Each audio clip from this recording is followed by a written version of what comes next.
O título desta palestra é A Mulher que Cavalga a Besta, porque é exatamente isso que o livro de Apocalipse fala. Na última palestra que fizemos sobre Apocalipse capítulo 13, nós observamos as diversas questões que dizem respeito ao poder papal e sobre o poder que se levanta da terra, e nós identificamos isso como sendo os Estados Unidos, que forçariam o mundo a aceitar uma legislação favorável à primeira besta. Bem, há um processo que precisa continuar sobre todos os reinos da terra. Agora, Apocalipse capítulo 17 nos dá mais detalhes sobre esta questão. E veio um dos 7 anjos que tinha 7 taças e falou comigo, dizendo, aproxima-te, e eu te mostrarei o julgamento da grande prostituta, palavras fortes, que se senta sobre muitas águas. Aí está uma mulher, ela é uma prostituta, em outras palavras, ela é infiel a Deus. Uma mulher, no sentido bíblico, é uma igreja. E há inúmeros textos no Velho e no Novo Testamento que comprovam isso. Cristo é também o noivo, ele está voltando para buscar a sua esposa, a igreja. Então, há aqui esse aspecto da mulher. Então, esta grande mulher apóstata, ela se senta sobre muitas águas. E nós sabemos que as águas representam multidões, nações, povos, de acordo com a definição em Apocalipse. E com esta mulher, os reis da terra cometeram fornicação. Isso significa que eles tiveram relações com elas. Relações contrárias àquelas que Deus pretendia. E os habitantes da terra se embebedaram com o vinho da sua fornicação. Isso significa que, se o vinho é o símbolo dos ensinamentos, das doutrinas, então o vinho que embebeda significa doutrina, que confundem a mente. Basicamente, o que o texto está dizendo é que uma igreja apóstata, está no controle da situação. Os reis do mundo têm relações com essa igreja apóstata e eles se embebedam. Eles não conseguem compreender, porque já absorveram essas doutrinas, que são contrárias à Bíblia, porque são doutrinas de prostituição. Então ele me levou em espírito ao deserto, e eu vi uma mulher sentada sobre uma besta escarlate. Aqui temos a cor vermelha, a cor do sacrifício, cheia de nomes de blasfêmia. Então, este é um poder blasfemo. E nós sabemos o que isso significa, pois vimos em Apocalipse capítulo 13. E a Bíblia nos dá pistas que isso significa dizer que você está no lugar de Deus, que você é Deus na terra, que você pode perdoar pecados e que você pode pegar aquilo que se aplica a Cristo e aplicar a si mesmo. Isto é uma blasfêmia. E vimos que a Igreja Católica de fato fez isso. Então, esta mulher sentada na besta escarlate, cheia de nomes de blasfêmia, que tem 7 cabeças e 10 chifres, e é claro que isso, de novo, é o símbolo de Apocalipse capítulo 13. Se você contar as cabeças de todas as bestas que nós temos no capítulo 7 de Daniel, você vai descobrir que há 7 cabeças ali também. Porque a primeira besta, obviamente, tem uma cabeça, que representava a Babilônia, o leão. A Medopérsia tem uma cabeça. A Grécia é representada como tendo 4 cabeças. E então, uma cabeça para a última besta. Então, temos como soma de Daniel capítulo 7, 7 cabeças. Todos os períodos de tempo são cobertos. E todos eles foram incorporados nesta estrutura única. Esta estrutura do catolicismo tem aspectos de todas as filosofias, de todos os reinos da história, tudo incorporado nela. Ela aperfeiçoou o paganismo, se você quiser dizer isso. A mulher se vestia de púrpura e de escarlate, 2 cores que se aplicam muito bem à Igreja Católica.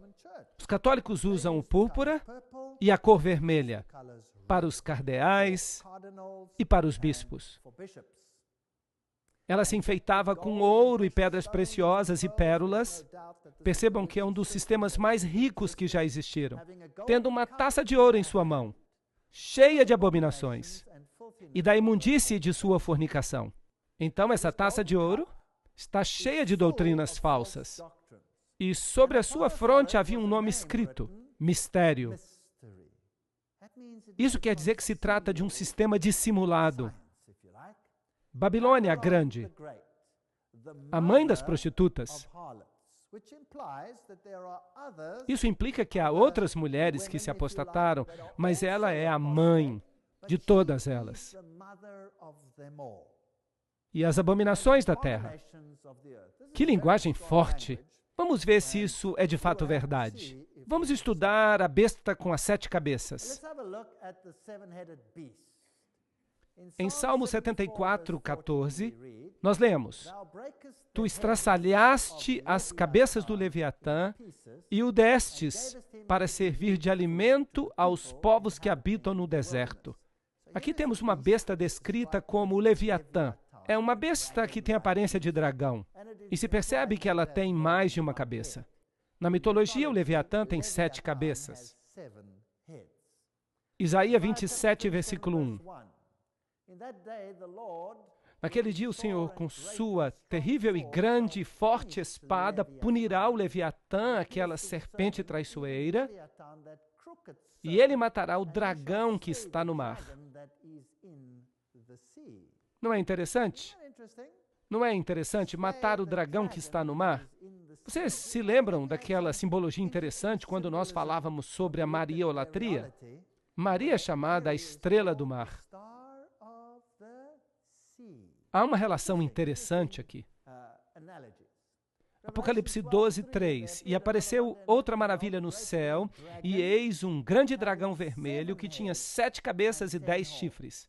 Em Isaías nós temos um dragão. Nós não sabemos quantas cabeças ele tem. Nós temos o Leviatã, do Salmo 74, que Isaías 27 aplica ao dragão. E em Apocalipse nós vemos que ele tem 10 chifres. Vocês percebem como tudo se encaixa? Se você usar o paralelismo, você consegue encontrar todas as cabeças. E 7 coroas sobre as cabeças. Então, esse dragão do Apocalipse 12 é um poder governante que está em controle. Ele é o príncipe deste mundo. Jesus mesmo chamou a Satanás de príncipe deste mundo. Apocalipse 13, 1. E eu me levantei sobre a areia do mar e eu vi uma besta que se levanta do mar, que tem 7 cabeças e 10 chifres, e sobre os chifres 10 coroas, e sobre as cabeças o nome de blasfêmia. Agora nós temos aqui uma divisão em 10 chifres, 10 reinos, sobre os chifres 10 coroas. Isso significa que a besta governa com esses 10 reinos na época da Idade Média. Porque Roma governava através do poder de outros reinos. Apocalipse 17, 3. E ele me levou em espírito até o deserto, e eu vi uma mulher, sentada numa besta escarlate, cheia de nomes de blasfêmia, tendo 7 cabeças e 10 chifres. Obviamente, esta é a representação dos reinos de Satanás em todos os séculos. E em Apocalipse 17, vamos ter a culminação desse poder nos eventos finais, um pouco antes da volta de Jesus. Então, o dragão tem 7 cabeças. No livro de Apocalipse, as cabeças representam poderes políticos, através de quem o dragão opera. Satanás tentou 7 vezes estabelecer o seu próprio governo sem ser desafiado. Em primeiro lugar, houve uma guerra no céu. E a resposta de Deus foi a expulsão de Satanás do céu. Então, Adão e Eva e o mundo antediluviano, ele tentou estabelecer o seu reino ali. Qual foi a resposta de Deus? A Adão e Eva, ele fez a promessa de redenção e iniciou o sistema de sacrifícios. Então, a Torre de Babel foi a sua próxima tentativa de estabelecer uma união entre todas as nações da terra. A resposta de Deus, a confusão das línguas, a separação das nações. Interessante. Então, durante a encarnação, ele pensou que ele podia destruir a Cristo para estabelecer o seu reino. Mas a resposta de Deus foi a vitória sobre o pecado e a morte, transformando aparentemente a pior derrota em sua maior vitória. Satanás então tentou o estabelecimento do seu reino na Roma pagã. E a resposta foi a decisão de Esmirna. As pessoas estavam preparadas para morrer em vez de apostatar. Então ele tentou estabelecer o seu sistema na Roma papal. A resposta?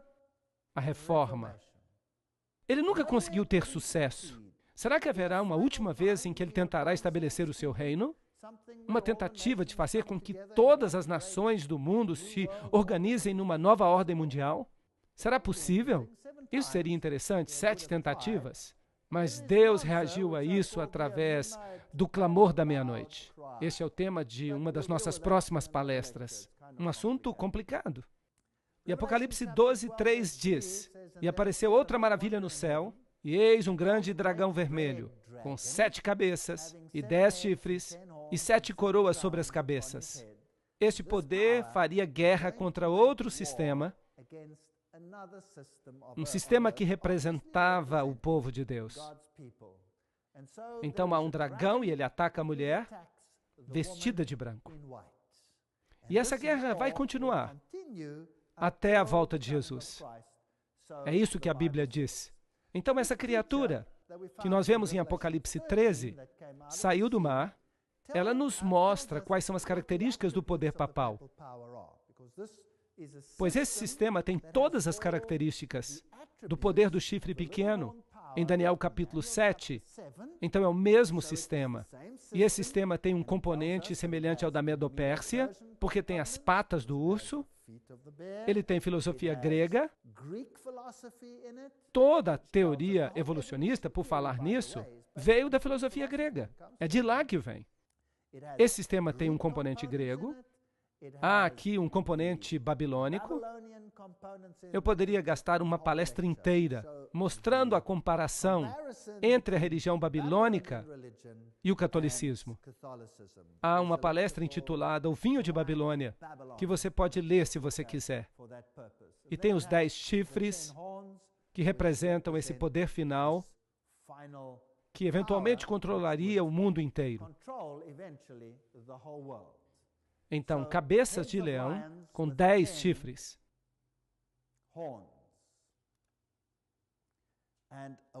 E a mulher, é claro, é a própria igreja, o poder eclesiástico que controla todo o poder político, vestida de púrpura e de escarlate e segurando esta taça em sua mão. E vi uma mulher sentada sobre uma besta escarlate, cheia de nomes de blasfêmia. Apocalipse 17:3.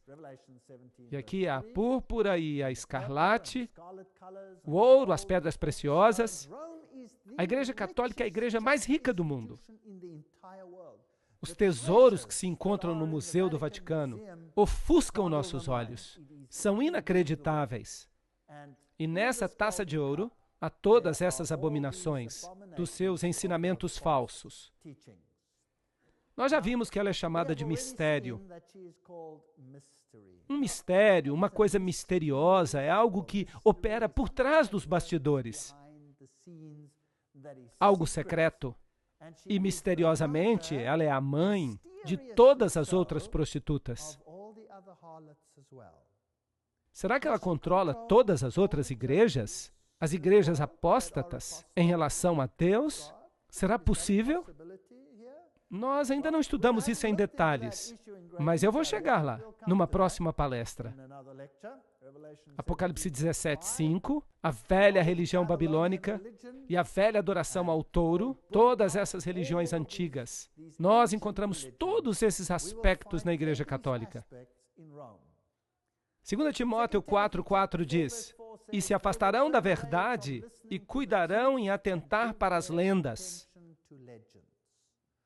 Então a igreja eventualmente sucumbiria e, em vez de acreditar na salvação, no Cordeiro de Deus que foi sacrificado pelos pecados do mundo, passaram a entreter todo tipo de ideias que satisfaziam o seu ego.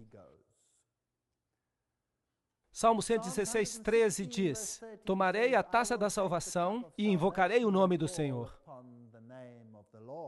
Qual é a nossa escolha, então? Vamos usar os sistemas do mundo e ficar numa boa? Ou vamos invocar o nome do Senhor e vamos ser ostracizados? Essa é a escolha que temos que fazer. A Torre de Babel, uma mulher a qual a Bíblia chama de Babilônia, e todos esses aspectos se encaixam. 2 Tessalonicenses fala desse mistério, no capítulo 2, 7 a 10. Pois o mistério da iniquidade já opera. Então esse poder sorrateiro já estava em operação na época em que Paulo escreveu isso.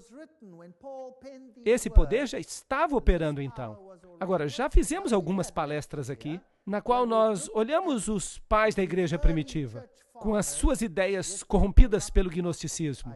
E nós encontramos essas ideias em todos os escritos maçônicos, acerca do bispo de Alexandria, Constantinopla, e em todas essas ideias pagãs. Então já operava nos dias de Paulo. O gnosticismo estava surgindo. E nós vimos uma fonte que nos dizia que Simão Mago foi o pai do gnosticismo dentro da própria igreja cristã. Então esse mistério estava em operação nos dias do apóstolo. Somente há um que agora o detém, até que seja afastado. E então será revelado o iníquo, a quem o Senhor consumirá com o espírito de sua boca. O que isso significa? E o destruirá com o brilho da sua vinda. A vinda desse iníquo é segundo a eficácia de Satanás, com todo o poder e sinais e operação de maravilhas, e com todo o engano de injustiça naqueles que perecem, porque não receberam o amor da verdade, para que pudessem ser salvos. Este é um texto poderoso. Ele nos fala das circunstâncias do aparecimento deste poder que é o anticristo. E nos informa que alguma coisa o detinha. Então nós podemos ler: aquele que o detém será tirado do caminho, e então o iníquo será revelado. Então alguma coisa o detém, este sistema que já estava em operação nos dias de Paulo. Então algo seria tirado para que esse poder pudesse surgir e realizaria operação de maravilhas, milagres, engano, injustiça, enganando o mundo inteiro, tirando o amor da verdade das pessoas. Vamos olhar esta referência tremenda nos escritos de Paulo, com respeito ao homem do pecado.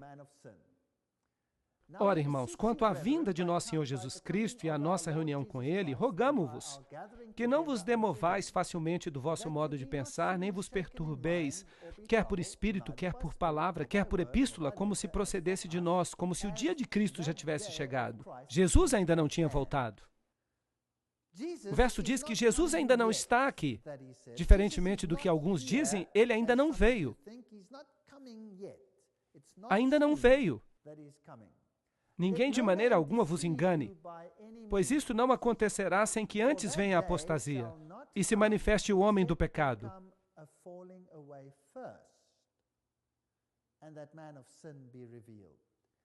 Então a volta de Jesus não acontecerá antes da apostasia e o homem do pecado seja revelado, o filho da perdição. Expressão interessante, o filho da perdição. Aparece apenas 2 vezes na Bíblia. Sabiam disso? Usado apenas 2 vezes. Apenas 2 pessoas foram chamadas de filho da perdição. Este homem do pecado, este sistema, e o outro foi Judas.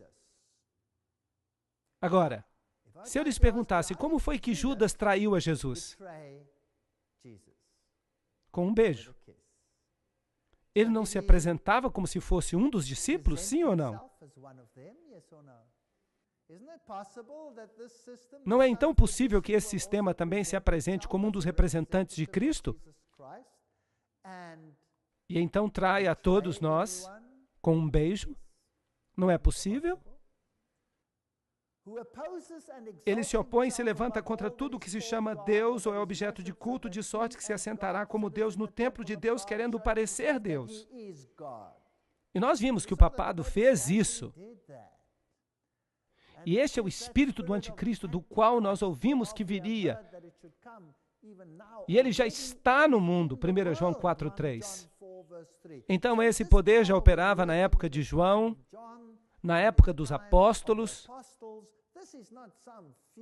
Isso não é um poder que vai vir no futuro, como muitos dizem.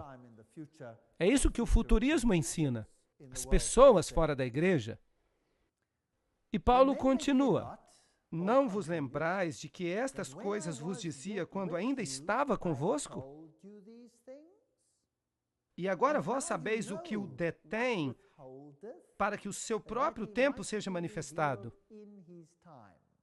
Paulo está dizendo aqui, eu lhes disse que alguma coisa estaria detendo o anticristo, impedindo que ele se desenvolvesse.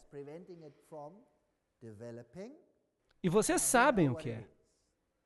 Pois já o mistério da injustiça opera. Somente há um que agora o detém até que seja afastado. A versão BBE afirma que há um que detém o mal até ser tirado do caminho. Alguma coisa o detinha, impedindo que esse poder se levantasse. E quando este algo é tirado do caminho, então virá o anticristo. Então será revelado o iníquo, a quem o Senhor desfará pelo sopro da sua boca e aniquilará pelo esplendor da sua vinda. Então Deus há de combater esse sistema com a palavra de Deus e o destruirá finalmente, por ocasião da sua vinda. É uma promessa. A vinda desse iníquo é segundo a eficácia de Satanás. E então temos esta passagem de novo, de como ele opera. Então, quando virá este anticristo? Paulo lhes disse que algo o detinha. Nós ainda não temos os fatos acerca do que era. O livro de H. Grattan Guinness, Romanismo e a Reforma, nos diz. Aqui temos um ponto no qual Paulo afirma a existência do conhecimento na igreja cristã. Ele diz que a igreja primitiva sabia o que o detinha. A igreja primitiva nos diz o que ela sabia sobre o assunto. E ninguém nesses dias pode estar em posição de contrariar o seu testemunho, o que Paulo apenas verbalmente havia contado aos Tessalonicenses. Hoje em dia nós ficamos fazendo suposições. O que é que o detinha? É o Espírito Santo? É isso? É aquilo? Não, nós não sabemos. Paulo foi quem disse para eles o que é que o detinha. Por isso, só a antiga tradição pode ter autoridade para revelar isso. A especulação moderna é definitivamente uma impertinência com respeito a este assunto. Será que os cristãos primitivos podem nos dizer o que Paulo contou para eles que estava detendo o anticristo? Tertuliano, no seu livro sobre a ressurreição, nos capítulos 24 e 25, escrito no ano 200 depois de Cristo, diz o seguinte: aquele que o detém deve detê-lo até ser tirado do caminho. Que obstáculo havia senão o Estado romano? A apostasia do qual, ao ser dividido em 10 reinos, há de introduzir o anticristo. Interessante. Essa é a compreensão da igreja cristã primitiva, que quando Roma finalmente entrasse em colapso, então viria o anticristo. Era nisso que criam. Vamos continuar. Diz João Crisóstomo, na sua homilia número 2 sobre 2 Tessalonicenses, ele foi bispo de Constantinopla no ano 390. Só um o impede agora, até que seja tirado do caminho. Isto é, quando o Império Romano for tirado do caminho, então ele, o anticristo, há de vir. Aqui está outro que diz isso. Interessante. Paulo diz que o poder já operava naquela época, e que mais cedo ou mais tarde ele se levantaria. Havia algo que o impedia, mas quando ele se fosse, eu lhes disse o que era. Então ele se levantaria. Aqui está Edward Elliot, no comentário sobre Apocalipse, que diz: nós temos o testemunho unânime, nós temos testemunho confirmador dos primeiros pais, desde Irineu, o discípulo de São João, até Crisóstomo e Jerônimo, com respeito ao fato de que era compreendido que se tratava do império que governava e residia em Roma. Era isso que tinha que ser tirado do caminho. Grayton Guinness diz, enquanto os Césares tinham poder imperial, era impossível para o anticristo previsto se levantar. Mas na queda dos Césares, ele se levantaria. Isso faz sentido, as profecias bíblicas fazem sentido. A profecia dos 1260 dias faz sentido se você olhá-la desta perspectiva. E enquanto os Césares mantinham o poder imperial, era impossível para o anticristo predito se levantar. Mas na queda dos Césares, ele se levantaria. Romanismo e reforma. Há inúmeras fontes que dizem isso. Paulo não identificou o poder que o detinha, embora soubesse que era Roma, com medo de represálias. Lembrem-se que a igreja cristã estava sob a perseguição de Roma. Então Paulo lhes escreveu uma epístola e disse, o que eu lhes disse pessoalmente, vocês sabem o que é. Isso primeiro precisa acontecer.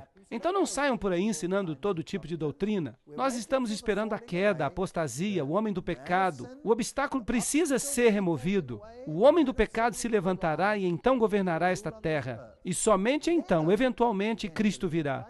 E ele destruirá esse poder quando ele voltar. Esta é a versão bíblica. 1 Timóteo 3,16 diz, e sem grande controvérsia é o mistério da piedade. Deus se manifestou na carne. Notaram isso? Deus se manifestou na carne. Não vamos mudar isso. Justificado no Espírito, visto pelos anjos, pregado aos gentios, crido no mundo, recebido na glória. Este é o único mistério do cristianismo, não há outro mistério. Nós nunca compreenderemos como Deus do universo podia ter se tornado homem por nós, morrido por nós. E então Ele nos salva e nos torna filhos e filhas do Altíssimo. É um mistério. Nós nunca compreenderemos isso. Tudo mais foi revelado em sua plenitude. Mas isto permanecerá nosso estudo por toda a eternidade. Este é o mistério da piedade. O mistério da iniquidade quer desfazer este fato central, saliente e eterno da salvação. E nós já vimos nas palestras anteriores como os esforços foram feitos para reduzir a obra de Jesus Cristo. E quão minuciosas as sociedades secretas, a antiga religião de Babilônia, através do cabalismo, do gnosticismo, como elas removeram a Jesus Cristo como divindade que salva e o substituiu com seu próprio poder. Nós vimos as sociedades secretas do islamismo, nós vimos o que o Corão ensina, que Jesus não era o Filho de Deus, que ele nunca morreu, que seu sangue não foi derramado por nós, ele foi removido e espiritualizado. Dizem que ele nunca veio em carne. Tudo isso, nós vimos que isto é a própria doutrina central do catolicismo hoje e a teologia da Vulgata. Os templários, o Rosa Cruz, os jesuítas, a maçonaria, todos eles têm essa doutrina central. Duas doutrinas no mundo. Não 100, não 200, não 300. Duas doutrinas apenas no mundo. Mas usando roupagem diferente, tudo controlado por um poder. Vocês acham inacreditável? Lembram-se da história de Bel? Nós falamos sobre ela aqui, o templo de Bel, onde nós vimos uma mulher com uma mini saia. Vocês pensavam que a mini saia era algo recente? Não, não. A mini saia é velha. Ali está ela. E esta moça eu não sei se ela era uma moça do dia ou da noite, mas esta moça com uma taça de ouro na mão representa a adoração a Baal. E Fides, que fascinante. E Fides, que fascinante. Na cidade do Vaticano, Fides. Nós vimos que isso é interessante. Tem o significado de a adoração da deusa. Os iniciados, aqueles que estavam por dentro, eram os Fides. E nós não saberíamos o que isso significa se não tivéssemos uma boa citação de Albert G. Mackey, grau 33 da maçonaria. Ele diz: a mão direita, ao longo dos séculos, sempre foi considerada um emblema de fidelidade. E nossos antigos irmãos adoravam a Deus sob o nome de Fides. Fides, ou fidelidade, que às vezes era representada por duas mãos destras juntas, que é o que também a maçonaria faz. E às vezes por duas figuras humanas, segurando uma outra pela mão direita. Numa foi o primeiro a erigir um altar a Fides, sob o nome de a deusa dos juramentos, e honestamente foi adorada. Os juramentos feitos em seu nome eram considerados mais invioláveis do que quaisquer outros. Isso é um mistério. Nós estamos mostrando um lado. Aqui está o mistério, ensinando por um lado, mas realmente ensinando por outro lado. Morais e Dogma, página 292. Você se lembra onde nós tínhamos os símbolos secretos? Aqui nós temos o símbolo do Rho e do Ki, que aparece em muitos púlpitos e altares hoje em dia.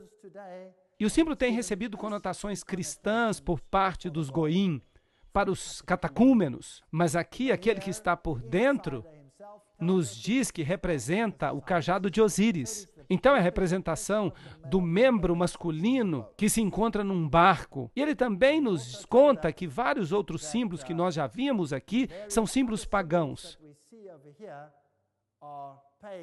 A letra tal e esta cruz aqui e as suásticas,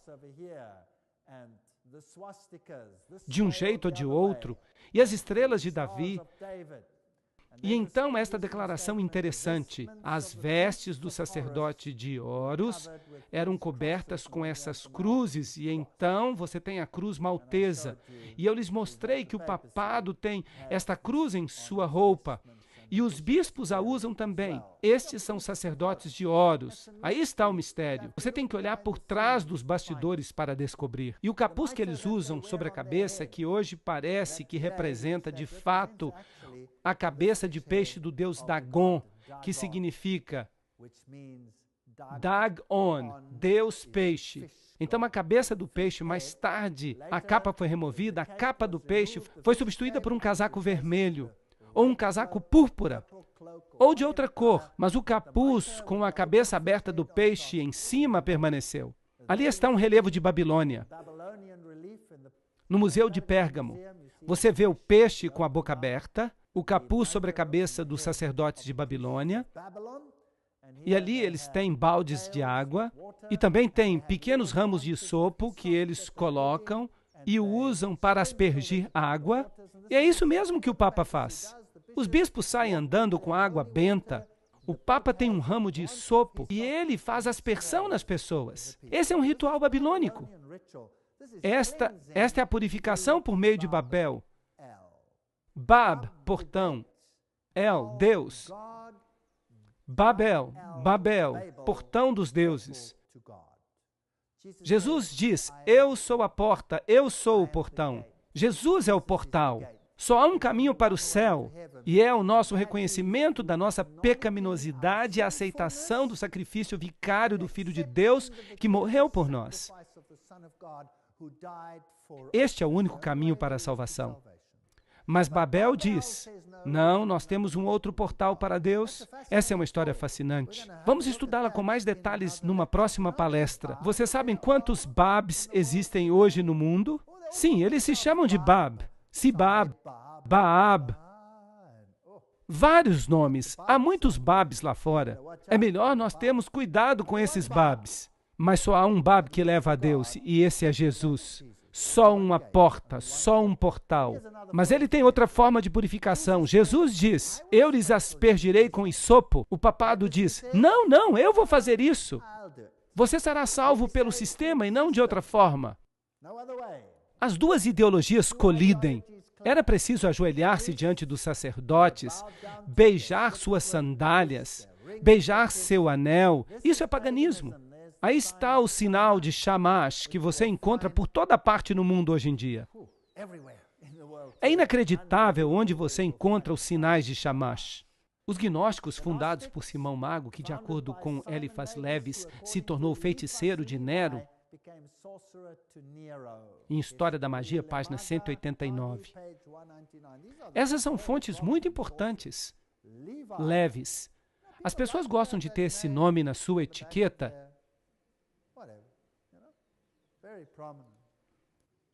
E se você vai para Roma, este é um símbolo que você vai encontrar lá. Este é o lado de fora de um antigo templo pagão, onde todas as religiões eram honradas. E no fundo você tem este quadrado que é maçônico. Então você tem um elefante em cima. E você tem este símbolo no topo, com uma cruz no topo, e todos dizem, isso é muito bonito. A menos é claro que o quadrado seja o símbolo, ou o cubo, das antigas deidades. E que o Aleph é o alfa. O Aleph, a primeira letra, o elefante, que é o boi do Oriente. Assim, no hinduísmo, eles ainda têm o Aleph como símbolo do Deus Sol. A primeira letra em hebraico representa o boi, e sobre ele, o pedaço que falta de Osíris. E em cima de tudo isso, tal. Então você tem toda a catástrofe da adoração pagã neste símbolo aqui no catolicismo. E carmesim e púrpura são as cores. Não é fascinante que eles creem que nós temos o conhecimento do bem e do mal? Então você vai perceber que o Papa sempre se veste de branco. Ele representa o lado branco, o lado de Lúcifer. E o seu ajudante, seu coadjuvante, se você prefere, aquele que é o ditador militar de tudo isso, vai usar que cor? Preto.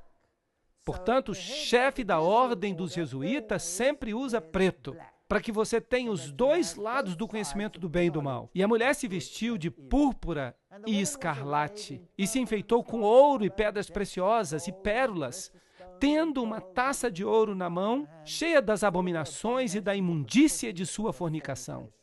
Que linguagem forte! Se você pega a coroa papal, a tríplice coroa papal, que vem da Medo-Pérsia, se você pegasse apenas essa coroa e a vendesse, você pagaria toda a dívida externa dos Estados Unidos.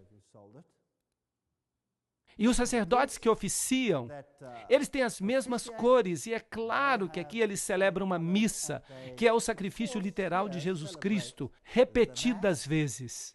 Sentado no trono papal, diante do principal altar da Catedral de São Pedro, o Papa Paulo escuta o cardeal Swens, o famoso sermão sobre o Papa João, pregado durante a segunda sessão do concílio. Este sermão começou. Houve um homem enviado de Deus cujo nome era João. Que interessante. O que aconteceu no segundo concílio? Bem, naquele segundo concílio, todos foram convidados à Irmandade das Igrejas, exceto que Roma seria a mãe e as demais seriam apenas irmãs. Não é interessante? Eu acho interessante. A idolatria era adoração no velho sistema. A idolatria é a mesma adoração no presente sistema. Exatamente a mesma, mas a idolatria toma muitas formas. Idolatria não quer dizer apenas prostrar-se diante de uma estátua. A idolatria tem outros sentidos. E não é interessante percebermos que Roma controla tudo isso em sua totalidade, completa e absolutamente? Bem, nós não podemos falar de todos os sistemas de idolatria hoje, isso seria impossível, mas a idolatria não significa apenas prostrar-se a um ídolo. Você pode ter ídolos diferentes. E os esportes mundiais? Quem controla os esportes mundiais? Vocês sabiam que cada um dos principais clubes do mundo tem um símbolo maçônico? Isso é interessante. O maior time de futebol do mundo, o Manchester United, recorre diretamente ao diabo. Por que não? Parece uma boa alternativa quando você tem escadas maçônicas, símbolos maçônicos, sinais de chamas. Por que não? Esses são os principais times do mundo. E esses aqui? Nós temos animais das trevas, nós temos cavalos alados, Pégaso. Nós temos todos estes interessantes símbolos com pentagramas e escudos de Malta, e os símbolos do sol e os pentagramas, e leões e bodes de 2 cabeças.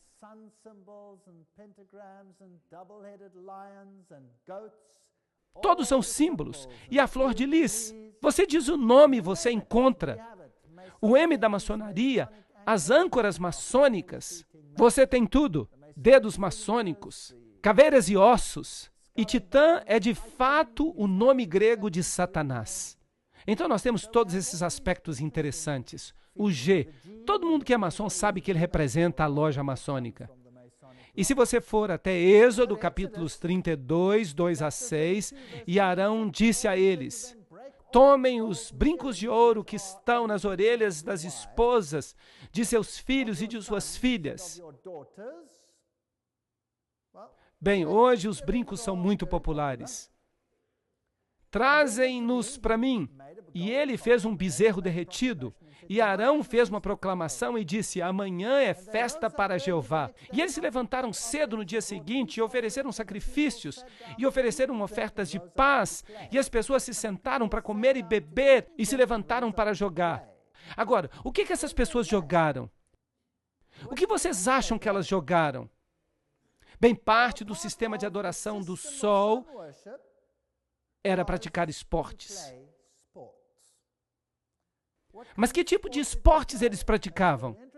Isso é interessante. Bem, vamos até a Unesco. Eles devem saber, porque o manifesto da Unesco, como vocês sabem, foi escrito por um membro da Caveira e Ossos.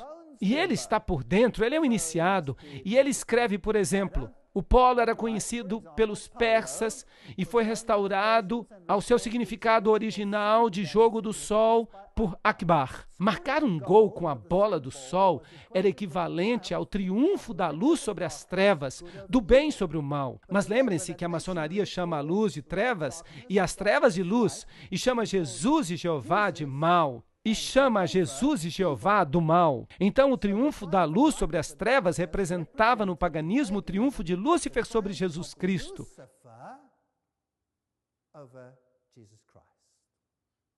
Assim, o triunfo da luz sobre as trevas, do bem sobre o mal. A bola é um símbolo do sol em todos os esportes, como futebol, hóquei, basquete e cricket. O beisebol se relaciona com o sol na forma de um relógio de sol. E o padrão do campo, bem como em suas regras e na forma de contar os pontos. Como todos os esportes, o beisebol também incorpora os ciclos sazonais do sol. Da mesma forma que nos concursos cerimoniais antigos, que faziam parte dos ritos de fertilidade. Então, se você não consegue trazê-los para a igreja, traga-os para os locais esportivos. Não é interessante? E na igreja você vê os braços assim, e nos locais esportivos você também vê os braços assim. Os hinos são cantados na igreja, e os hinos de uma natureza diferente são cantados lá. É fascinante. Quem se importa desde que haja culto? A história suméria de Gilgamesh, inscrita em tabletes cuneiformes, narra como equipamento de esporte, um bastão e um anel ou uma bola, que Gilgamesh tinha esculpido de uma árvore que ele havia arrancado, caíram no submundo quando ele começou a oprimir o povo com repetidas competições atléticas. E como, eventualmente, foi o próprio Deus Sol que abriu um buraco no chão para recuperá-los.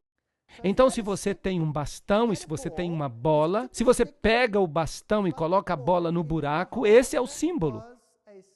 Ele tem um significado mais profundo do que nós imaginamos. É um significado e tanto, mas esqueçam disso por enquanto. É isso que os golfistas fazem, por exemplo. Vocês sabem, é fascinante.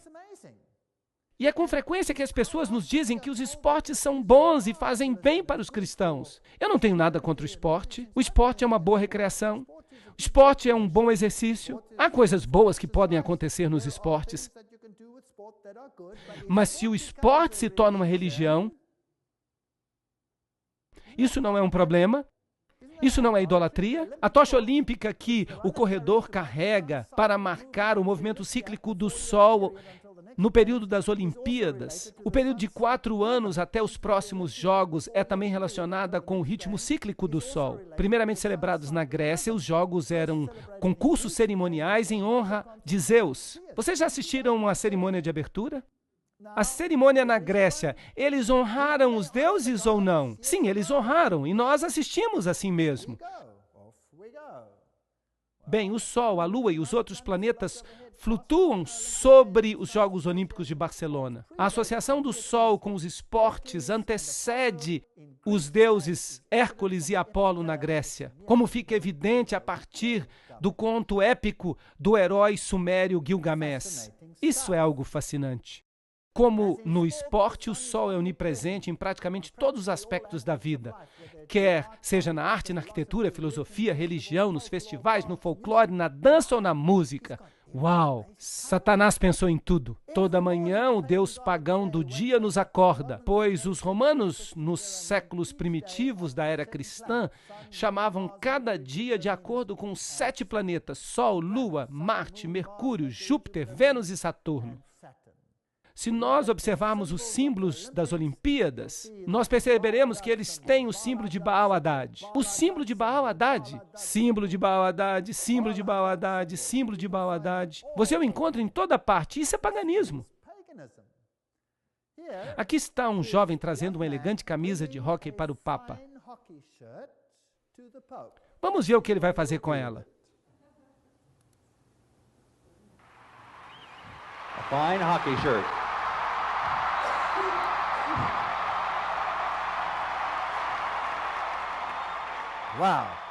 Uau! Agora é uma camisa abençoada. Assim, a maçonaria controla todas essas questões para Roma hoje. O mundo esportivo, o mundo religioso, isso tudo é fascinante. Eu fico imaginando quanta idolatria está oculta no mistério e quanto a Bíblia quer revelar para nós dessa história maravilhosa de Apocalipse 17. Vamos esperar até a próxima palestra para descobrir.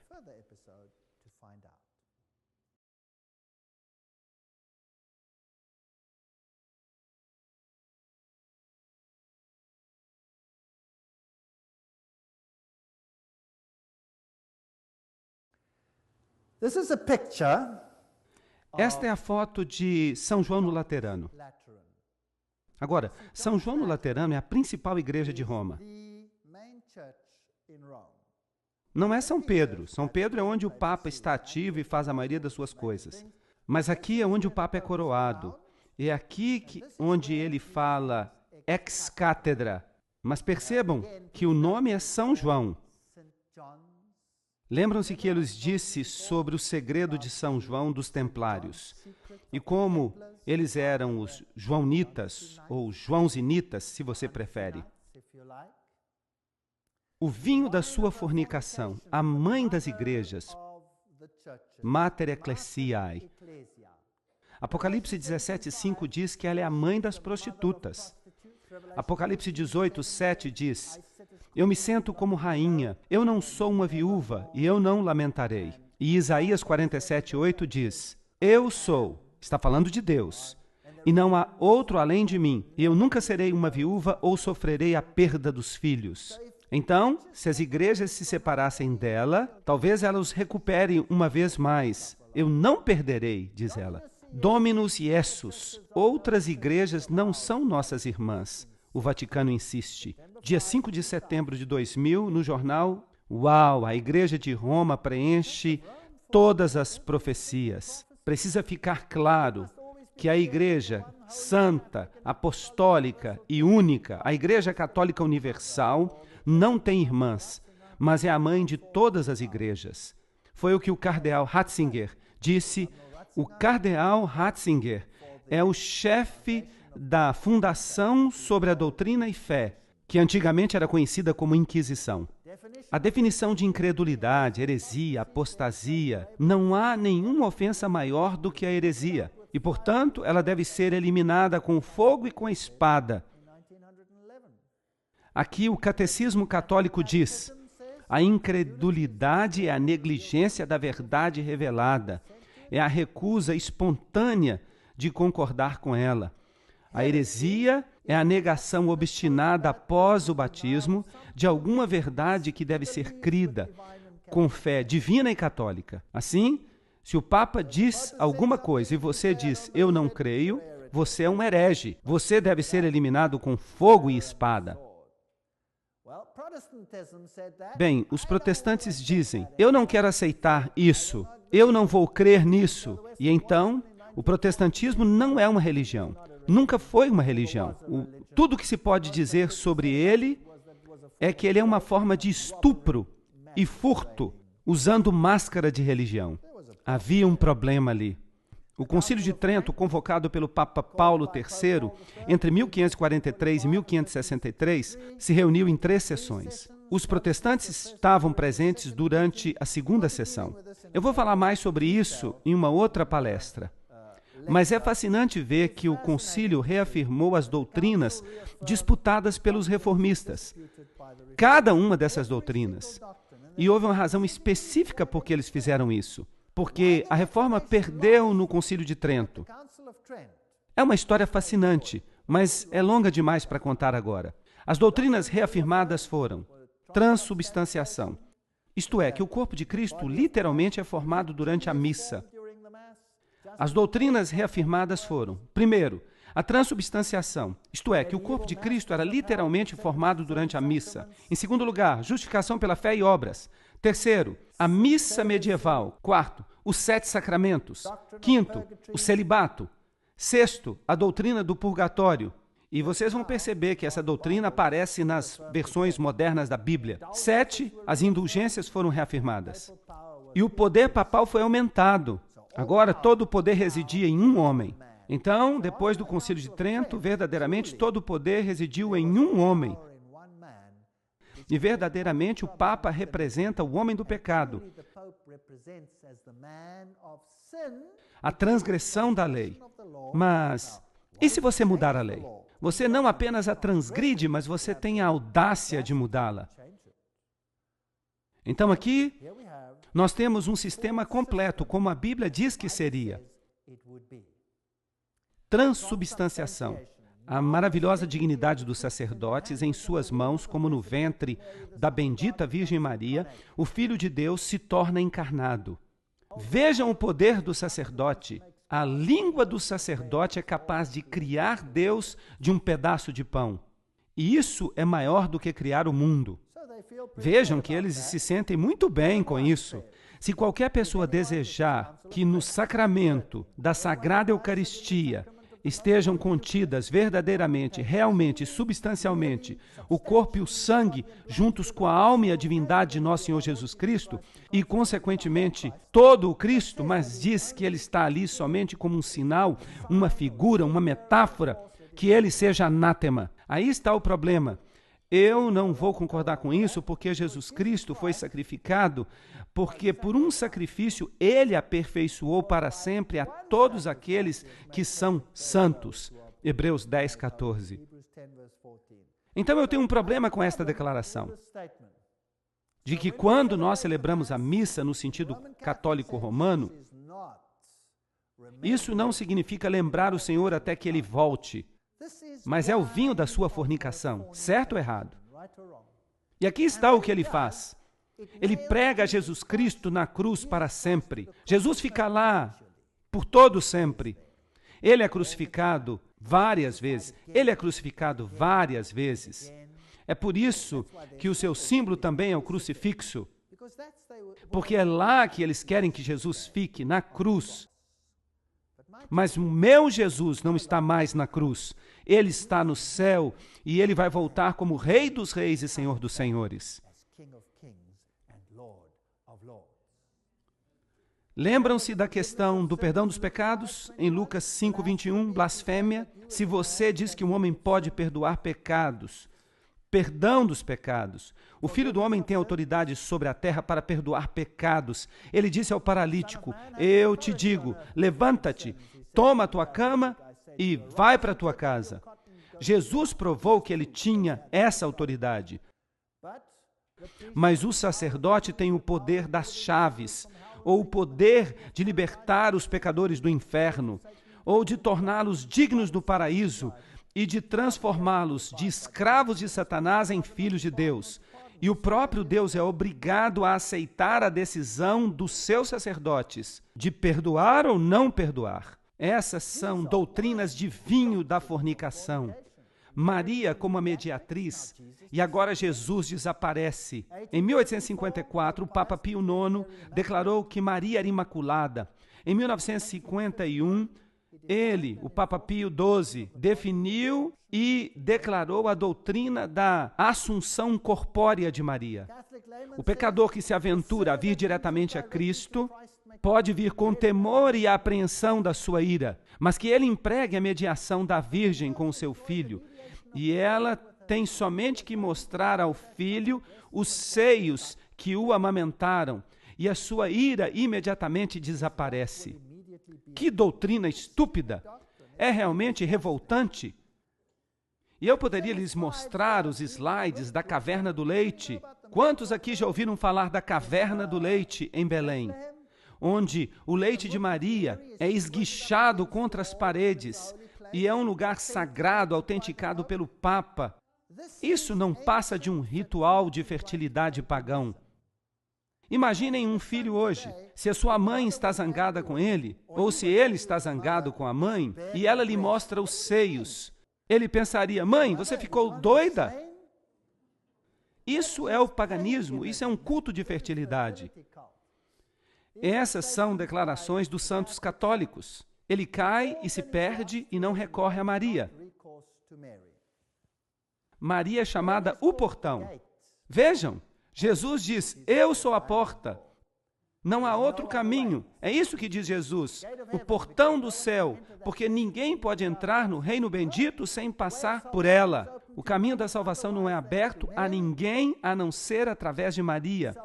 A salvação de todos depende de seus favores benditos. Aquele que é protegido por Maria será salvo. Aquele que não é se perderá. A nossa salvação depende de ti. Deus não há de nos salvar sem a intercessão de Maria. Bem, digam-me, isso não é o vinho da sua fornicação? O Papa disse: Maria deve ser uma deusa. Então, o dogma da Assunção. E nós já falamos sobre isso. Eu só estou mostrando para vocês agora no Apocalipse para ver como tudo se encaixa. A tradição, a infalibilidade das Escrituras, a tradição, a infalibilidade das Escrituras. Bonaventura Rimwand, que é o porta-voz do Papa, disse que o Papa é infalível. A Bíblia, nós já falamos sobre isso, o índice dos livros proibidos, o Textus Receptus é proibido, mas a versão jesuíta não é. Bem, nós já falamos sobre essas questões. Nós tivemos uma palestra inteira sobre isso. Não é tudo isso o vinho da sua fornicação? Isso não faz de Jesus menor do que de fato ele é? A Septuaginta foi feita na Biblioteca de Alexandria. Aqui está esse teólogo, Paul Nitter. Quem que ele é? Paul Nitter serviu como missionário da Palavra Divina antes de assumir a posição na Universidade Xavier, em Cincinnati, onde ele é atualmente o professor de teologia. Ele estudou na Pontifícia Universidade Gregoriana. Esta é a maior universidade jesuíta de Roma. E ele estudou com Karl Rahner. Karl Rahner era o jesuíta que foi posto em cargo de fazer todas as igrejas se sujeitarem mais uma vez a Roma. Bem, nós vamos falar sobre isso numa outra palestra. E ele escreveu um livro, por nenhum outro nome. E no livro, ele mostra que você pode se salvar do jeito que você quiser, da maneira que você quiser. Não importa o que você crê para ser salvo. Vejam, isso não é o vinho da sua fornicação? A religião mundial, os sinais maçônicos, o Dalai Lama, as cruzes tortas. Vocês sabiam que esta aqui é a mesma cruz que os satanistas usam? Vejam como Jesus está magro nela. Vejam um sinal de V, o triângulo maçônico em cima da cruz torta. Isso é a adoração de Lúcifer. E eles usam IHS, eles dizem que significa Jesus Hominum Salvator, Jesus Salvador dos homens. Mas alguns dizem que significa a seu serviço. Não, significa Isis, Horus, Seb, a trindade egípcia. Se você olha no pátio externo, trata-se de um círculo dentro de um círculo, uma roda dentro de uma roda. E os 8 aros representam o sistema solar, ou as divindades solares, com Osíris parcialmente do lado direito no meio. Isso é fascinante. Aqui está Mitra matando o touro, a vitória sobre o mal. Lembram-se que isso é esotericamente definido como Jesus. Aqui está a estrutura do culto, membros através de uma série de 7 graus, cada um deles tendo um símbolo especial e um planeta tutelar, do mais baixo até o mais alto. Aqui está Córax, o corvo, representante de Mercúrio, ninfos, notem isto, interessante, ninfos, uma palavra criada que significa noivo, está representando Vênus. Isso quer dizer que quando você é iniciado no sacerdote, você se torna um noivo. Mas e o celibato de Roma? Sim, mas como noivo, você não tem que ser celibatário. Mas não vamos entrar muito em detalhes. Miles, o representante do soldado de Marte, Leão, o leão, representante de Júpiter, Perses, a representação persa da Lua, Luna, Heliodromo, o mensageiro do Sol, representante de Sol, e finalmente Pater, que significa pai, representante de Saturno. Era possível que um iniciado no mitraísmo fosse membro de mais de um culto, mas as mulheres não podiam se tornar membros. Isto é catolicismo. O catolicismo romano é o mitraísmo. Este é o aspecto persa do culto. Aqui está o braço oculto, estes são os bispos que perambulam, eles controlam o ocultismo no mundo, os segredos mais profundos do oculto, todas as coisas para todos os homens. Ali o Papa recebe o tilak, ele recebe o bindi, a marca vermelha na fronte, que é o sinal de Siva, e Siva é Lúcifer. E aqui ele beija o Corão, todas as coisas para todos os homens. A Bíblia diz em Apocalipse 17, 2, com quem os reis da terra cometerão fornicação. E aqui estão todos eles, da queda, na frente do Papa. Nós olhamos para os reis da terra que criaram pânico neste planeta. E eles têm negócios com o papado. Vejamos, Gorbachev com o papado. Aqui há ditadores com o papado. Tudo faz parte do mesmo pacote. Por que eles sempre usam preto quando eles visitam o Papa? Porque eles têm que refletir os 2 lados da história maçônica, o conhecimento do bem e do mal. A rainha dos Bilderbergers, o príncipe Philip, nós temos muita coisa interessante a dizer sobre ele. O príncipe Charles usando preto e o Papa usando branco. E aqui nós temos os equivalentes no mundo islâmico. Gravata preta pelo menos. Estão vestindo também meias pretas. Aqui está Margaret Thatcher, ali está Carter, os japoneses, a família Bush e a família Blair. Será que os reis deste mundo trabalham com este sistema, sim ou não? Há outro sistema na Terra que se qualifica como este sistema? Inácio de Loyola, juntos. Se você está pensando em votar, veja esses 2 candidatos aqui. Há uma batalha entre este daqui e este de cá. Mas estes 2 pertencem ao caveira e ossos. Então, por que nos importarmos com quem vai vencer a próxima eleição? Quem vai se importar? Apocalipse 17, 6. E eu vi a mulher bêbada com o sangue dos santos e com o sangue dos mártires de Jesus. Aí está. A noite de Bartolomeu, os valdenses, a guerra dos 30 anos, a guerra dos 100 anos, o derramamento de sangue, Stalin. Eles fizeram tudo o que eles quiseram com o povo de Deus. Inacreditável. Eles os matavam de um lado para o outro. A Inquisição, São Tomás de Aquino disse, os hereges condenados deveriam ser mortos, como quaisquer outros criminosos. A Igreja Católica respeita a consciência e a liberdade. Não obstante, quando confrontada pela heresia, ela faz uso da força, a punição corporal, a tortura. Ela acendeu na Itália as fogueiras da Inquisição. Este é o único sistema que se qualifica. Nós já falamos do juramento jesuíta. Eu não vou ler aquele juramento de novo. As terríveis torturas dos hereges, aqueles que querem acreditar e praticar o que eles creem e que tomam a decisão por si mesmos, decidindo por si mesmos em quem acreditar.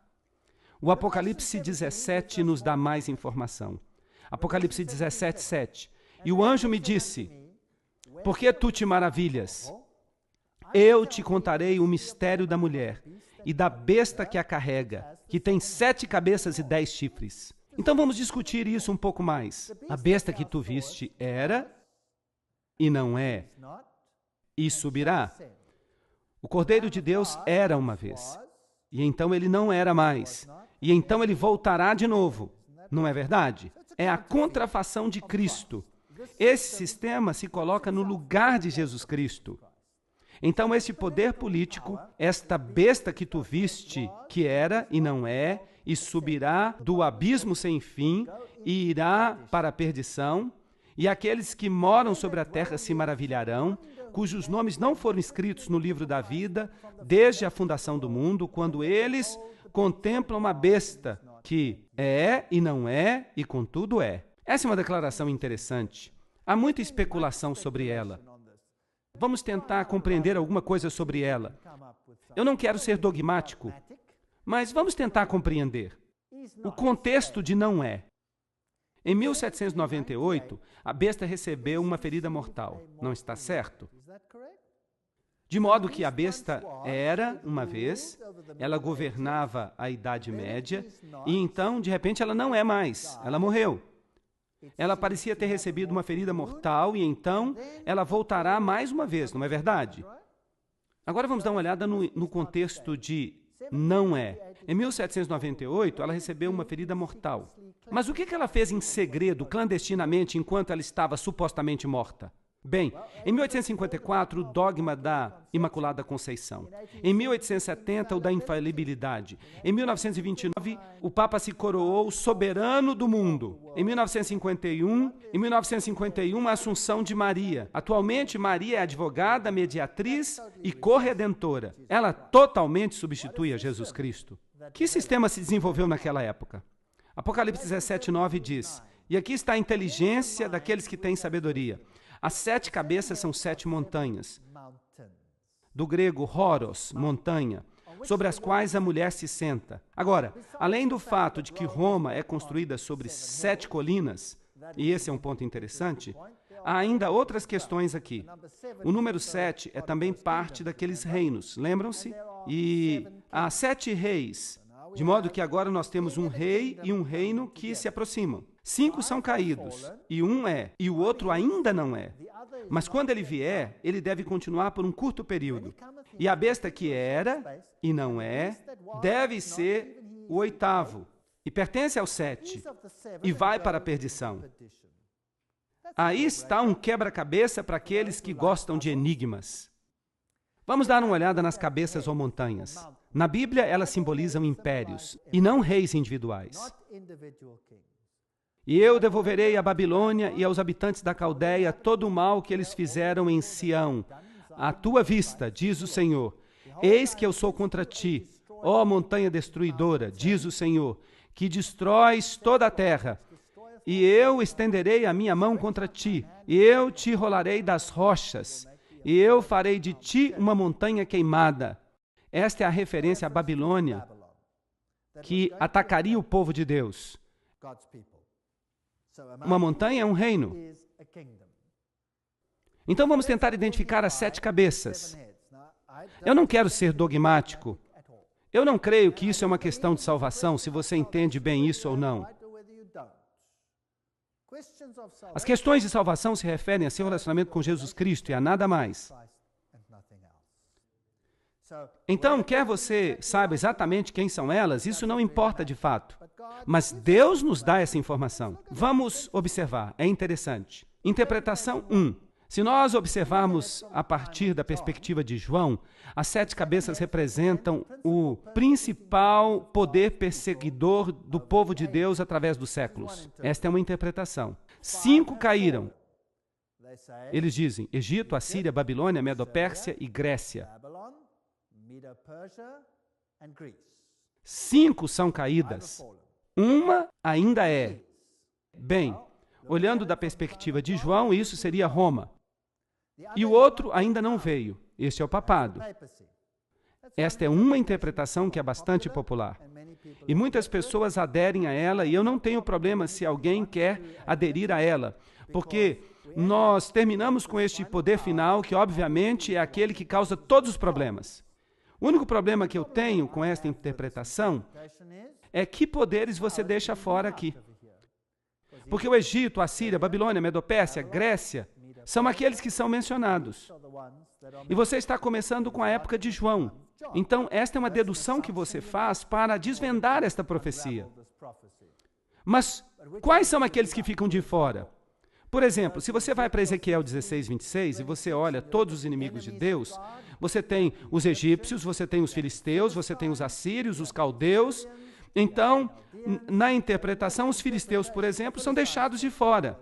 E se eu não quisesse deixá-los de fora? Então, os meus números estariam errados, certo? Então, pessoalmente, eu não tenho problemas com a estrutura principal.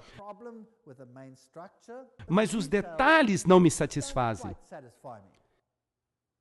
A identificação das 7 cabeças, na interpretação 2, usando Daniel agora como pano de fundo, que parece ser lógico, porque o livro de Apocalipse usa o simbolismo no livro de Daniel para transferi-lo para esta situação que é descrita em Apocalipse. Então, usando Daniel como pano de fundo, nós começamos com Babilônia e nós contamos do tempo dos eventos representados em Apocalipse 17. Então, de novo, você tem que tomar uma decisão. Onde você começa com os eventos lá no Apocalipse 17? 5 são caídos: Babilônia, Medopérsia, Grécia, Roma e o papado. Um é o papado ferido. Agora você está começando com o tempo de Apocalipse 17, que diz que um é... Então, este é o tempo. Então, nós temos Babilônia, Medopérsia, Grécia, Roma, papado. Um é, isto é, o papado ferido. Agora, o que está para vir é a confederação final sob a liderança do papado, porque a sua ferida mortal sarará e todo mundo o seguirá. Então, eu acho que essa é uma boa interpretação. Eu não tenho nenhum problema com ela. Eu só tenho uma pequena pergunta. E os poderes mencionados no livro de Apocalipse? Como é que você os encaixa aí? Então você tem que deixar de fora algumas das outras bestas. A besta de 2 chifres e tudo que se refere a ela. Então, o que nós devemos fazer para incorporá-las? E o anjo me disse: portanto, por que te maravilhas? Eu te contarei os mistérios da mulher e da besta que a carrega, que tem 7 cabeças e 10 chifres. A besta que tu viste era e não é, e subirá. De onde ela subirá? Do abismo sem fim. Ah, agora, que outra besta subiu do abismo sem fim? Aquela que está em Apocalipse capítulo 11, lembram-se disso? Aquela que começa fazendo guerra contra a palavra de Deus, toda a filosofia da Revolução Francesa, tudo aquilo, vai à perdição, e aqueles que habitam sobre a terra se maravilharão, cujos nomes não estão escritos no livro da vida, desde a fundação do mundo. Quando eles contemplam que a besta que era, e não é, e ainda é, 7 reis, 5 são caídos. E então você tem esta pequena informação aqui. E o outro ainda não veio. E então ele vem. E deve continuar por um período curto de tempo. E a besta que era e não é, ela é a 8ª e é dos 7 e irá para a perdição. Ah, um pouco mais de detalhes. Então a 8ª vai para a perdição. Mas, de fato, a 8ª é parte da 7ª. Vamos tentar encaixar tudo isso junto. Interpretação número 3, usando Daniel como pano de fundo. Vamos começar com Babilônia e vamos contar desde o tempo dos eventos representados em Apocalipse 17. Então, é muito parecida com a anterior. Assim, 5 são caídos: Babilônia, Medopérsia, Grécia, Roma e o papado.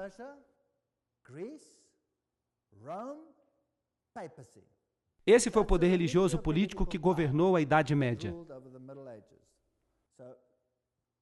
Aí você começa então com os eventos representados em Apocalipse 17. Um é aparentemente o papado ferido. Ele não é mas ainda é, que parecia que recebeu uma ferida mortal. Vocês se lembram disso? E nós vimos que de fato ele cresceu e que aquelas organizações jesuítas construíram todo um império mundial naquela época, o comunismo, todas essas coisas se desenvolveram, e este é o contexto do não é. Então, aparentemente, o papado ferido não é, mas é. Os poderes políticos religiosos, administrados pelas sociedades secretas do Papa, que se levantaram do abismo sem fim em Apocalipse 11. Foi isso que aconteceu durante a fase do ainda não. Ainda não veio a imagem da besta. Essa confederação político-religiosa que era comandada pela besta que tinha forma de cordeiro. O 8º pertence aos 7. Isso seria a nova ordem mundial. Uma confederação mundial final sob as ordens do Papa. Agora, essa interpretação não é muito diferente da anterior. E quer você goste dessa interpretação ou da anterior, não importa para mim. Pessoalmente eu gosto dessa daqui, mas eu não estou preso a ela.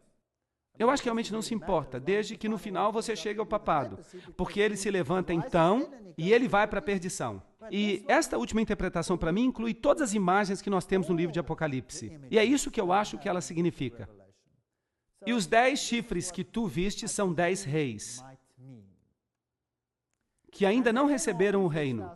Então nós temos aqui o contexto do e nós estamos falando do contexto que não é. E há 10 que ainda não receberam o reino. Isso é futuro. Então o que é que esse número 10 representa? Mas recebem o poder como reis por 1 hora com a besta. Deve haver, então, alguma confederação? Talvez 10 signifique, então, um número completo. Todos os reinos do mundo dando seu poder à besta. Ou talvez signifique outra coisa. Estes estão todos concordes e darão o seu poder e força para a besta. E estes farão guerra com o Cordeiro. Este é o poder perseguidor do fim. E o Cordeiro os vencerá, pois ele é o Senhor dos senhores, o Rei dos reis, e aqueles que estão com eles se chamam escolhidos e fiéis. Aqui nós temos a batalha final que ocorrerá. No dia 17 de setembro de 1973, o Clube de Roma publicou um relatório especial altamente confidencial chamado de Modelo Regionalizado e Adaptativo do Sistema Mundial Global. Coisa fascinante, que foi enviado então às elites para ser implementado. Este documento revela que o clube dividiu o mundo em 10 regiões políticas e econômicas, que são chamadas de reinos. Uma designação que dá até calafrios, bate muito bem com o livro de Apocalipse, capítulos 13, 1 a 2. Em 1974, os autores do relatório publicaram suas descobertas em um livro, A Humanidade no Vértice da Mudança. Contudo, neste livro, que foi escrito para o grande público, eles deixaram de colocar a palavra reino. E isso vem de uma fonte muito boa. O livro Rota para a Ocupação Global, páginas 193 e 195, de 1992.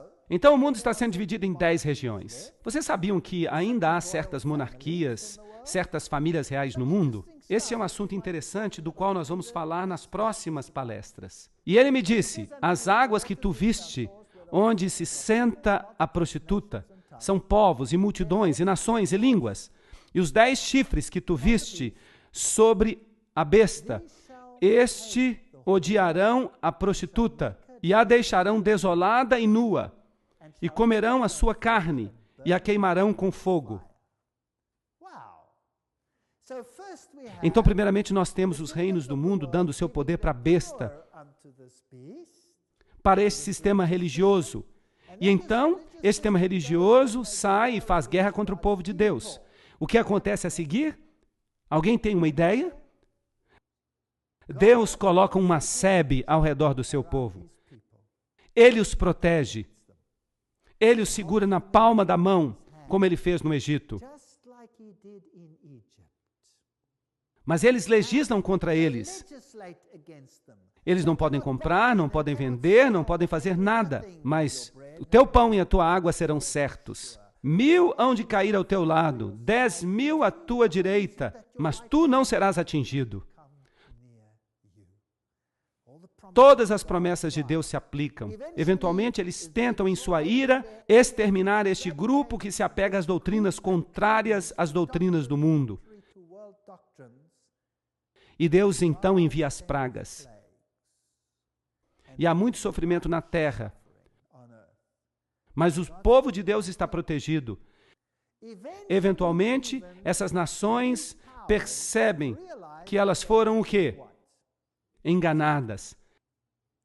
E elas se voltam com ódio amargo e agridem e destroem aqueles que tentaram destruir o povo de Deus. É isso que está escrito, é isso que significa. É fascinante. Agora notem, é muito interessante. Eles a queimam com fogo. Qual era a punição no Velho Testamento para uma prostituta que era pega em adultério? Ela era apedrejada até a morte. Mas esta aqui é queimada com fogo. Esta era a punição para a filha de um sacerdote que era pega em prostituição. Sim, ela era queimada. Isso não é interessante? Vejam as analogias. Puxa vida, a Bíblia é um livro fascinante. Alguns podem dizer que foram os homens que escreveram este livro. E eu lhes digo que se isso é verdade, eu vou comer o meu computador. Pois Deus colocou em seu coração a vontade permissiva de Deus, porque esses reis estão perdidos para cumprir a sua vontade, para concordar e para dar o seu reino à besta, até que a palavra de Deus seja cumprida. E a mulher que tu viste é aquela grande cidade que reina sobre os reis da terra. Esta grande Babilônia é controlada pela prostituta de Babilônia. Aproxima-te, e eu te mostrarei o juízo da grande meretriz que se senta sobre muitas águas, com quem os reis da terra cometeram fornicação, e os habitantes da terra se embebedaram com o vinho da sua fornicação. Apocalipse 17, 1 e 2. Aí está o final do assunto. Então, minha pergunta para você hoje à noite é: você tem medo deste sistema a ponto de obedecê-lo? Ou você se apega a Deus? Qual é a sua escolha? Por que ser tão estúpido a ponto de seguir esse sistema, se é isso que vai acontecer com ele? Nós seríamos estúpidos se não seguíssemos a Deus. Além disso, Deus tem um caráter misericordioso que nunca força ninguém. Ele apenas apela a nós. Deus é cheio de amor e misericórdia. Ele é gentil. Por que eu seria tão estúpido a ponto de seguir este sistema? Jeremias 50, 24 diz: eu estabeleci um laço para ti, e tu também foste pega, ó Babilônia, e tu não estavas ciente, tu foste encontrada, tu foste pega, porque tu tens combatido contra o Senhor. Essa era a tipologia. O Senhor abriu a sua armadura, o Senhor tomou as suas armas de indignação, pois esta é a obra do Senhor, Deus dos exércitos, na terra dos caldeus. Vinde contra ela, desde o termo mais distante. Abri seus armazéns, derrubai-a como monturo, destruí-a completamente, que nada seja deixado. Matai os seus touros, que eles desçam até a casa da matança. Ai deles, pois o seu dia é chegado, a hora da sua visitação. Deus há de acabar com aquele sistema. A voz daqueles que fogem e escapam da terra de Babilônia para declarar em Sião a vingança do Senhor nosso Deus, a vingança do seu templo. Invocai os arqueiros contra a Babilônia, todos aqueles que usam o arco, acampai ao redor dela, que ninguém escape, ninguém vai escapar. Esta é a tipologia. O final será o antítipo. Recompensai-a de acordo com a sua obra, os milhões que morreram como consequência de suas ações. Fazei a ela o que ela fez a outros, pois ela foi orgulhosa contra o Senhor, contra o Santo de Israel. Portanto, os seus jovens cairão nas ruas, e os seus guerreiros serão eliminados naquele dia, diz o Senhor. Eis que eu estou contra ti, Tu que és a mais orgulhosa, diz o Senhor Deus dos exércitos, porque o teu dia é chegado, a hora em que eu te visitarei. Jeremias 50, 28. Este sistema vai acabar. E os mais orgulhosos tropeçarão e cairão, e ninguém há para levantá-los. E eu acenderei um fogo em suas cidades, e eu devorarei tudo ao seu redor. Isso é impressionante. O seu Redentor é forte. De Judá, os filhos de Judá foram oprimidos. Os filhos de Deus serão oprimidos no final dos tempos. E todos aqueles que os aprisionaram e os prenderam, e se recusaram a deixá-los ir, mas o seu Redentor é forte. Ele é mais forte do que eles. O Senhor dos Exércitos é o seu nome. Ele há de vindicar a sua causa, para que ele possa dar descanso à terra e extirpar os habitantes de Babilônia. A espada virá sobre os caldeus, diz o Senhor, e sobre os habitantes de Babilônia, e sobre os seus príncipes, e sobre os seus sábios, e a sua sabedoria não há de ajudá-los. Isaías 26 diz: Vem, meu povo, entra em tuas câmaras e fecha as tuas portas por trás de ti. Esconde-te como se fosse por um pequeno momento, até que a indignação passe. O Senhor vai punir Babilônia, mas vai cuidar do povo de Deus. Pois eis que o Senhor vem do seu lugar para punir os habitantes da terra por sua iniquidade. A terra há de revelar o seu sangue, e não há mais de cobrir os seus mortos. Haverá uma ressurreição, de acordo com Isaías 26, 20 e 11. Naquele dia, o Senhor, com uma grande e ferina espada, punirá Leviatã, aquela serpente torta, e ele matará o dragão que está no mar. Isaías 27, 1. Essa é a história bíblica, a história mais impressionante que já foi revelada na história do mundo.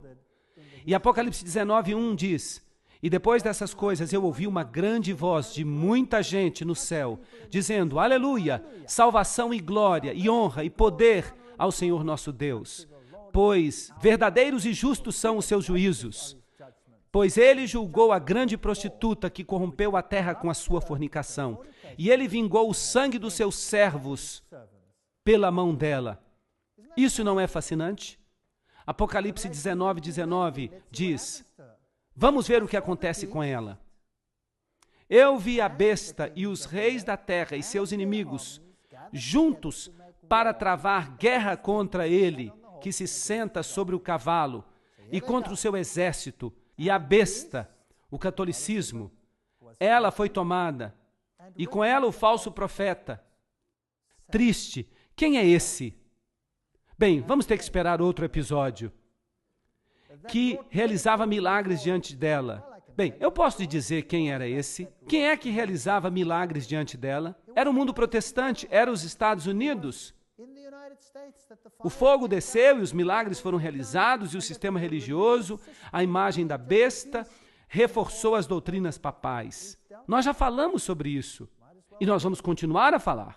E ele enganou aqueles que receberam a marca da besta, e aqueles que adoravam a sua imagem. E ambos são lançados vivos no lago de fogo e enxofre. Mas há uma coisa que está faltando aqui, é o dragão. Deus lida com ele mais tarde. E o remanescente foi morto com a espada daquele que se sentava sobre o cavalo, a espada que saía da sua boca, e todas as aves se fartaram com a sua carne. Não se metam com Deus, ou vocês vão acabar aqui. Apocalipse 19, 6 diz: E eu ouvi como se fosse a voz de uma grande multidão, como voz de muitas águas, e como voz de grandes trovões, dizendo: Aleluia, pois o Senhor Deus onipotente reina. É aí que termina tudo. E nós nada temos a temer, nada.